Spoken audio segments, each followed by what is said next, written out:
edition of Bama and Bourbon with Aaron Suttles from Yay, Alabama. I'm Lance Suttles for the next round. This is on Roll Tide Pods. Make sure you like, subscribe, give us that thumbs up. We would appreciate it. Where we talk Bama, we talk bourbon, plenty of Alabama stuff to talk about. Imagine that. I know you being part of the collective, this has been insane. We'll get into as many areas and elements as we can, but our bourbon today, really excited about this, Jefferson's Tropics. We did the Jefferson's Ocean last year. This is aged in humidity. It is the founder Trey Zoller. Latest innovation, newest 104 addition proof, baby. to the Jefferson's family. Is it 104? Yeah. Damn. Got a little kick to it. Let's get this bite. Monday going. This is the first expression of Jefferson's Tropics, and it comes from Singapore. How about that? I can't open this freaking bottle. You know, someone told me. This is somebody's favorite part of the show. I always worry about that for you. Just watching me open this son of a bitch. Someone told me, how bourbon's taken off in popularity over the last 5-10 years, that the reason it has gotten so popular is because Asia got a taste for it. And because, bourbon, you have to store it for anywhere from, 5 to 20 years sometimes. Have you had Japanese whiskey? I don't love it. Yeah, I think it's okay. It's a little too peaty for me. It tastes like a lot like Scotch. But there is a huge market for it. Huge. Like, if you ever saw the movie, holy hell, why am I forgetting this? Bill Murray, he was nominated for Best Actor. Lost in Translation. Yeah. Is that Scarlett Johansson? Yeah, but he was a pitch man for the bourbon over there. Yeah. And that was what he was doing there. This is amazing. I mean, this is like the Let's see first if I can do one. I'll get to it. And this is like one of the easiest bottles to open. I don't know what the hell's going on. Well, if you do get this bottle, you don't have to worry about anyone opening it. Apparently. Jesus, I want to taste this. Okay, so Alabama's got their 28th head coach in program history. Kalen DeBoer is the guy. People think I've got some kind of, I'm in cahoots with him because I hyped him up so much, but I've been talking about this You guy were for a on while. this hype train for a while. Man, I think he's a hell of a coach. Just let me first get your impression, not of the guy that was 14-0 playing for a national championship just a week ago today. This is amazing, by the way. But the press conference and if I'm an Alabama fan, I am like super excited about this guy because it wasn't too big for him. I think he said all the right things. The way he talked about Nick Saban, to be able to do that with Nick Saban like 5 feet right from in front of him. Yeah. And that's sort of what I wrote. Is like you've never been around Alabama without noticing that it's a place that's steeped in its history, that embraces its tradition. But part of that has always been, how do you develop any new traditions when you're so stuck in the past? And there was no clear, stark contrast of a new head coach with the former head coach right at his feet almost. Yeah. And so that sort of intersection of where Alabama is as a program right now is sort of exciting. I love it. I think it's cool because for so long, 17 years now, Alabama's had a sort of a myth-like figure at head coach, almost unapproachable. And now you sort of have an everyman. And not saying that he's going to come to your church or play in your golf tournament, but the chances of you interacting with Kalen DeBoer is a lot greater than you interacting with Nick Saban. No, and look, he's got like this quiet confidence. It doesn't seem like he's got an ego, and people that have been around him, they say he doesn't have an ego, and that's hard to do if you're the coach at Alabama. Well, look. Cheers, by the way. Yeah, cheers. Smells good. What he's going to have to understand is that he's at Alabama now. And it's a different world than you coaching in the Pacific Northwest, where you can probably go to the grocery store, you can probably hang out at the bar. I mean, you're instantly, day one, the most famous guy in the state of Alabama. Yeah, Mike Price never understood that, and that was why the tenure was so short. And I think there are people out there, oh man, the last time we hired Pac-12, you see what happened. Yeah. Night and day. Well, it's a different time. It's a different hire. The fact that Alabama went out and got one of its top candidates, I mean, there were people panicking on social media because it wasn't done in one day. All in all, it was 49 hours, which is pretty damn impressive from the time Nick Saban retired on the spot at 4 o'clock in front of his team till Alabama had officially its head coach was 49 hours. Yeah, I think Dunaway was live at 4:13. I don't know if you heard the story. Well, you were actually on when I got there late because I always have my phone with me, and Pete Carroll had just resigned, fired, whatever you want to call it.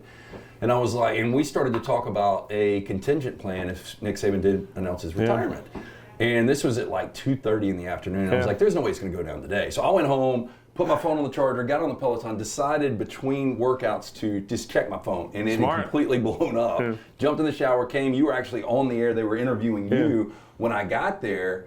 But from that point, that was around 5:15.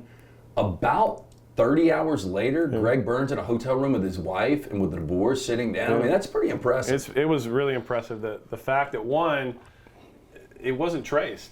Like no one had any reports of where that jet was that those guys were on. Do you find it like you being a writer and what you do for a living and covering this team for so long? Yeah. Do you find it funny that everybody wants to like break the story? I find it hilarious. Look, and sometimes it's to the detriment of the team that they care about. Oh my gosh, man! mean, some of the things and some of the things you heard about, like Terry Saban's health. I mean, it was just weird stuff being reported. That was irresponsible. It was disgusting. But yeah, I liken it to what's that story where the guy cares so much for the little bunny that he chokes it to death? Like he can't get enough of it. Yeah. It's like Alabama fans care so much that they have to be the first on social media to post every rumor that they're hearing. When oftentimes it works to Alabama's a disadvantage when you put stuff like that. Whether it's a player potentially transferring or they're talking to some coach, it lets the other team know that Alabama's in the market for them, and it either drives up the price or it allows them to kind of come back. So, but that's just Alabama. That's how much they care about this program. I just can't believe like some of the definitive. I got this from inside the locker room, which, by the way, inside the locker room were as blind as anybody to what was going on. I'll give you a story. Ryan Brown calls me about 2:30 on Wednesday, and my phone had been going crazy since the weekend. I don't even let Ryan say anything. I said, I know why you're calling. The man's in his office. I'm like 100 feet away from him. He's in his office right now. He's interviewing candidates. And I think I said verbatim, what sort of psycho interviews candidates when he knows he's stepping away? At the Nick end of the day? Saban. Turns out that psycho. Yeah, I mean, it's really nuts. I got this, I know for a fact. So his team meeting was called for 4 o'clock. He ended an interview at 3:55, Lance. At 3:55. He went into that room with 2 speeches. One that he was staying, one that he was leaving. See, and that's why I kind of hate this. Like, I was hoping there was like 100% finality, like he was at peace with it, and he probably is now, but you know, he still had his fastball and then some. I mean, they were arguably the best team in college football, losing to Michigan in overtime, who eventually wins the national championship, but like, I mean... But if you're thinking about quitting, in some form you've already quit mentally. And if he's weighing the decision that heavily... I think about retirement all the time. Yeah. I can't do it. I can't afford it. Well, he can. So I've already flushed it in. So here's a little cool scoop. I got. And by the way, we got to talk about this bourbon in a second. Yeah, he's already been invited to play golf with Tiger Woods. How about that? Wow. Little scoop here on Bama and Bourbon. They are Jupiter residents together now. Yeah, that is true. But Saban's still a Nike guy, right? Tiger's not. Yeah, did you see the Nike ad that they put out? I ain't seen it. It's Nick Saban, and all it is it's just him in an Alabama sweatshirt or hat or something that says college football hasn't slept this well in years. Wow, that's true. Yeah. Of course, I'm telling you, fan bases out there that are like, hell yeah, it's about to go the other way. It ain't going the other way. I don't know what could derail this, and I could be completely wrong, but like I feel like Kalen DeBoer is an airtight hire. Everywhere he's been, he's won. I mean, 8 of 9 years, he's won 11 plus games. It's impressive. Yeah, I mean, he's won 3 national championships. He played for one. Everybody's like, can't recruit. Well, if you can't recruit and you're playing for a national championship, what happens if you can recruit just a little bit? You know, and it's different. This isn't 20, 30 years ago when the succession of Mikes was playing out embarrassing Alabama. You know how you can, even if you can't recruit, after your first season, you know what happens? The portal. And they see his offense. Who's going to want to play in his offense? That's skilled position players, right? And we got so much to get into. I want to get to Isaiah Bond in a second. It's Bama and Bourbon, brought to you by our friends at the Beverage Place, located next to the PGA Superstore on Highway 280. Pink Package, located across from the Target next to Arby's on 280. One-stop shop, liquor, beer, seltzers, wine, sodas, mixers, cigars, ice, even fresh lemons and limes. They open early, they close late. Get in, see Chan, JJ, the fine folks at both of those locations. We are drinking the Jefferson's Tropics. I think it's really good. It's got a little spice to it. You can tell it's 104. Yeah, absolutely. And on a cold with that polar vortex coming down, this will keep you warm tonight. So over the weekend, I drank a little. I tried, outside of Mondays where we drink bourbon together, I try only to drink bourbon on Friday and Saturday nights. People are probably like, oh my God, that's a lot of bourbon. That's a good weekend. But I just don't drink it during the week outside of with Bama and Bourbon. But Friday night I drank some Angel's Envy, and Saturday night I was just drinking Buffalo Trace. And for the price point, man. it is so hard You cannot to beat Buffalo Trace. You just can't do it. This is really good for the collector out there. This would be a unique bottle because, again, this was done in Singapore this year. 9 containers containing 720 barrels of fully mature Kentucky straight bourbon, shipped to Singapore via an ocean carrier. 18 months later, barrels exposed to Singapore's unrelenting heat. The average temperature in Singapore, do you want to guess? Hit me. Seems a little too stuffy for me. 82.1. Yeah. Humidity annual average is almost 84%. It's non-climate controlled facilities, caramelizing and intensifying the bourbon flavors. December of 21, this was shipped back to the U.S. via an ocean carrier. March of 23, the Tropics arrived to Kentucky, where master blender and founder Trey Zoller determines the optimal taste profile, landing at 104 proof. And in September of 2023, the Tropics officially launched in the United States. So this is Cool bottle for your collection, no doubt. I mean, this has only been on the market for, what, is that 5 months? Yeah. Yeah, 4 months, yeah. But yeah, this is a great bottle for your collection. Get into a beverage place or pink package and pick that up. So, roster retention is the most important thing right now. DeBoer said it in this meeting. Isaiah Bond, I had from my server at lunch to a couple of friends, they were like, Bond's in Austin, what happens? I said, he ain't getting out of Austin. They're going to throw too much money at him. And, you know, there's a number out there that was reported. Yep. Probably not worth that amount. Was Alabama, I don't know how much you can get into, were they able to counter? Can they? Or So we had, you know, our negotiation, which I'm not in. I'm just a content guy, which I'm happy just to be the content guy because I don't have to get in the business side of it. But I do know some stuff that Alabama had met with him about playing the following season. No, this was before Coach Saban retired, and had come to a number about his NIL that he was happy with. But he really became a different guy after the 4th and 31, you know, which is great. This is what NILs, you're supposed to be able to capitalize on a big moment like that. I don't know. And look, we're not in that situation. I don't have a kid in that situation. Here's what there's got to be a little bit of loyalty. Here's what I came down to it, and when I was telling my friends who got really bummed out about it, look, we're coming at it from a 40-year-old's perspective. Right. He's 20, right? He doesn't think about what it's going to be like in 20 years when he wants to bring his kid back. He doesn't have a home now. Unless Texas wins the national championship, he will not be remembered as a Texas football player. He would have been remembered forever as one of the greatest plays of all time at Alabama. He'd have been able to bring his kids back to the stadium and been celebrated. And it's kind of sad that he's not going to be able to do that because he won't be invited to reunions. He will not be remembered as an Alabama football player. He's sort of a man with no home, but he got paid. So I'm happy for him. I'm really happy for him. But I'm with you. He's a nice receiver. If there's a recruit out there that I won't name because of my position that ends up at Alabama, it will end up being the number 1 wide receiver on the team the minute he steps on campus. I don't know if he's going to come to Alabama or not, but I think Isaiah's it's down to Bama, Auburn, A&M. I don't know. I can't name him. I don't want to get tied up in that. But Isaiah's a nice player, but he's not Jalen Waddle. No. He's not Devontae Smith. So, hey, good for Sark. They obviously had the money in the budget for Isaiah, and I wish him nothing but the best because he helped author one of the greatest plays in Alabama history. Yeah, but this business decision thing, and again, we're not in that spot. How much shade did he throw at Jalen Milroe in that? Oh my God! Statement? It's all about my pro prospects and going to play with an elite quarterback. Yeah, that was a big shot. I don't know, man. I think I've told you to do what you guys are doing and to be a head coach or an assistant right now in today's NIL has got to be so frustrating because there is zero loyalty. And it's really sad. I mean, a couple of stories, and I've said these a million times, so I know it gets a little redundant, but when I was a student, I'd take out $30 to go to the bars, and I was completely fine. Yeah. And now you got guys like Bond driving Lamborghinis, maybe making closer to $1 million. Yeah. He's a true 1%. Which I want to put out this, the majority of NIL is not that.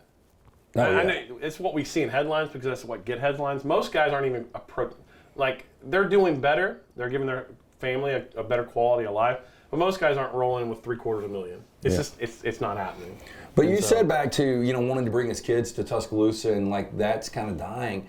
Like we have Roman Harper on every week, and Harp, and I've said this to him before. You'll see him in his Alabama Letterman's jacket. You'll see him at basketball games. I mean, this guy is a diehard Alabama fan. It's just sad you're not going to have those go-to program guys. I mean, you might have a few of them, but I mean, you go to anybody's bio right now, and it seems like.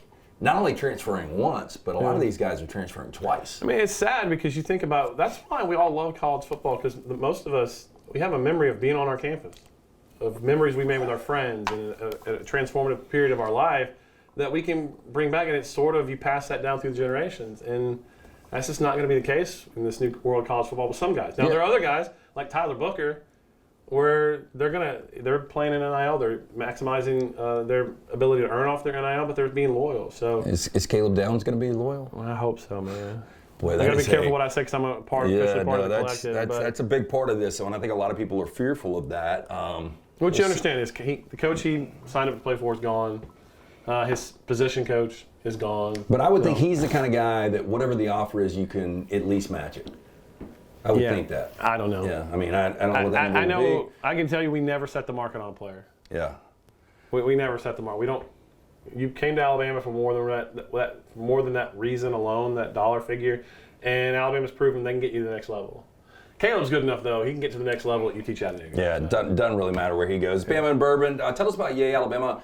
So important, and I thought this was really cool because with Saban, it seemed like I'm sure there were Bama fans out there. Look, as long as he's there, we're going to be in the mix every year for a national championship. The minute DeBoer is announced coach, 180. You saw the 180. freaking numbers fly up. He's a guy that truly embraces collective, but I think at the same time, Alabama fans are like, we got to get on board. Yeah, so Monday night of the national semifinal, the Rose Bowl, I put out a video. I got roasted online because all I did was solicit people to help the university they care about, and I got absolutely crushed. You did your job. I did my job, Yeah. but I mean, Alabama fans are like, I'll never give a cent to NIL. Fast forward, Nick Saban steps down, and it is completely different. There's been an organic sort of grassroots effort to support NIL. I think a lot of people got very comfortable with Coach Saban. I mean, how many times did you read on a message board, I stopped worrying about recruiting the day Nick Saban stepped at Alabama? And they didn't think they had to help. Now they understand we have to help our new coach. And it's been sort of enlightening. So can you share numbers, like how many people jumped on board? In the last week, it's been over 700. Wow. Yeah. And so it has really helped us take off, make us legitimate, and I can't thank you enough. It's rejuvenated me on the purpose of my job because look, you know me, I'm not a me guy. It's not about me. I could have stayed. You get uncomfortable in those situations. I do. I've never sought out the spotlight. I mean, I could have gone that route if I wanted to. It's not my style. I'm here to help Alabama. I went to Alabama. I graduated from Alabama. I care about Alabama. That's why I'm in this job. It's not about me. So the fact that so many people that I see, that I know, are caring and putting their money behind the fact that the university they love, it's been awesome. You know, and these things are fun. Like I was like, it's bittersweet because Saban has done so much for this state, for the university, for our personal business. Like we wouldn't be doing what we're doing on our own without a guy like Nick Saban, just because of what he brought to the economy. So on that regard, it was sad, but it's also exciting during a coaching search, and personally one that I thought they got right. We're on there on Saturday after the initial press conference, and we were talking about a couple of different things, and I'm trying to remember exactly what I was going to bring up. Oh my gosh. Anyway, go ahead. I'll think of this in a second. Yeah. This my brain is mush. I'm with you. So Ryan Brown was there Saturday. I was there Saturday. I mean, it was weird to think I didn't think Nick Saban would be there. Really, I just didn't know. If I didn't either. Yeah, I didn't want to know if he wanted to overshadow, but he wanted to be there to support the new coach. And I said, whatever he wants to do, he obviously can do it. He's doing it the right way. But it's weird, like he's a dignitary now. Yeah. Like, and it happened like that. But he's going to be a great one. My point was going to be the schedule of Kalen DeBoer. Playing for a national championship on Monday, being in Tuscaloosa on Saturday, having players meetings like 3 times before he even went on the podium. But how quick was it before, or has he gotten to you guys yet and talked to the collective? So he's got a player personnel guy that's sort of taken on a life of his own. You probably already know his name now. His name's Courtney Morgan. Yeah. And he was on the plane with him. A guy like you that doesn't like the spotlight, right? Yeah. And us behind the scenes guys got to stick together. Yeah. But he looks like Rick Ross. I mean, he is the boss too. So does he wear any? Does he wear gold? Does he? I don't know him that well, but so here's a story. I'll give you an inside story, and I won't give away my source. But he's, Coach DeBoer is being transported to the Malmore Athletic Facility after they land. And Courtney Morgan's with someone I know, and he's asking this person I know, hey, where are you from in the state? He said, well, I'm from North Alabama. He said, oh, you know where Huntsville is? He goes, yeah, I know where Huntsville is. He goes, do you know Reggie Ragland? And this person I know goes, absolutely. Me and Reggie are boys. So Courtney Morgan pulls out his phone, FaceTimes Reggie Ragland right there, because apparently he used to work for Reggie Ragland's agent. So this is a guy, you know who World Wide West is in basketball? Oh, yeah. This is this guy. Well, I mean, he that's is why World John Wide West for football. Yeah, John Calipari had Memphis in, 3 consecutive Elite Eights? This guy's the World Wide West for football. And it was huge that he's coming to Tuscaloosa because I know a lot of people. So he's setting up shop residents? Yeah. I think a lot of people are focused on, it's not a fit, he's not from the South, how is he going to recruit? Well, the portal's kind of leveled the playing field. Yeah, and that's so short-sighted because you look at guys like Nick Saban and Urban Meyer. Nick Saban ever do stepped it. foot in the South before Michigan State coming to LSU. No, I do think and look, Ryan Grubb was a guy that Saban wanted to hire last year. Yep. So you got that endorsement early on. Nobody even knew who Ryan Grubb or Kalen DeBoer was. Defensive coordinator, though, that's kind of like the big. I mean, obviously roster retention is kind of number one, but defensive coordinator is so important. T-Rob, it looks like he had every opportunity, which is really weird, though, that he could have been the exclusive defensive coordinator on an offensive philosophy from DeBoer and probably would have made more money. I have to be careful what I say here. T-Rob wanted the defensive coordinator position before Nick Saban stepped down. I think the majority of us who are plugged in knows what happened with the defense this year. I think the majority of us knows who was calling that defense this year. So T-Rob really felt he had earned that position. Nick Saban still didn't feel he was ready, from my understanding. And that probably hurt T-Rob's feelings a little bit. I think he probably wanted some assurances on day one when Kalen DeBoer walked in.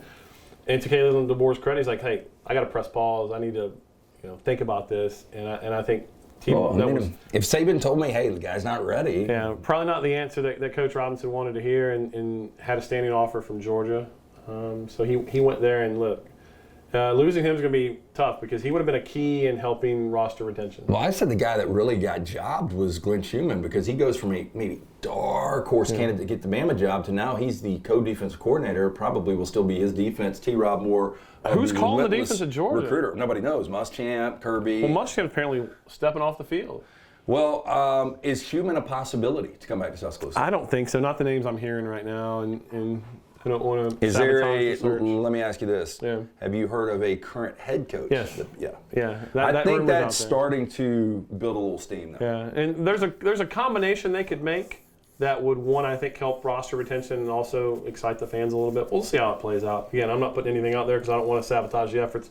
No, I get it, but as we sit here on a Monday recording Bama Bourbon brought to you by our friends at Beverage Place Peak Package, do you think this is something that gets done in the next couple of days? I think it has to. Yeah. Yeah, and unfortunately, if you end up losing a couple players, that's just part of it. It's it's sad. That portal is open, but there are other. If there's a domino effect, like what happens if Jim Harbaugh leaves? Michigan's roster becomes open, right? And whoever replaces Jim Harbaugh, that roster, if it's a city head coach, becomes open for 30 days. So. Yeah, I think Sharon Moore is getting that job. I think it's going to happen. Harbaugh is meeting with the Chargers today. I wonder a guy like Tommy Rees, though. And I think a lot of Alabama fans got to like Tommy Rees. I think there's some that are still somewhat skeptical. But I thought, the relationship between him and Jalen really developed throughout the year. And I think he got more comfortable calling plays. Yeah. Do you think he goes back to a place like Michigan?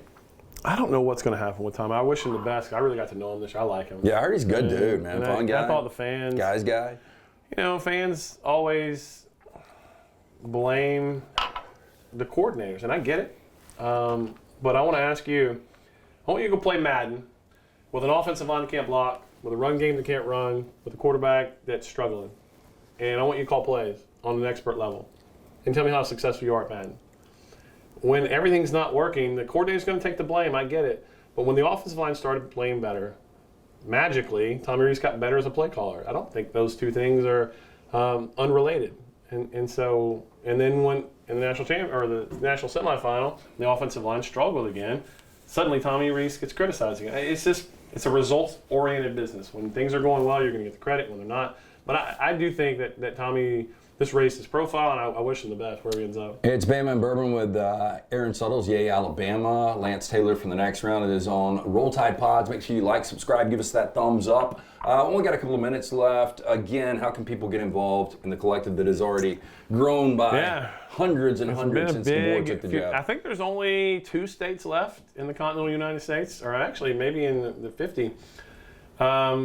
That we don't have memberships from. Wow, that's cool. That's cool. So you got an Alaskan? Yeah. I think it's like up in New England somewhere. There's a couple holdout states. So if you know about even New England, like in Maine. Yeah, push them. They could be first. Yeah. But go to yay-alabama.com/fans. We got a membership, as low as a Netflix membership. And right now, people are really on board and helping Kalen DeBoer, who, by the way, really supports NIL.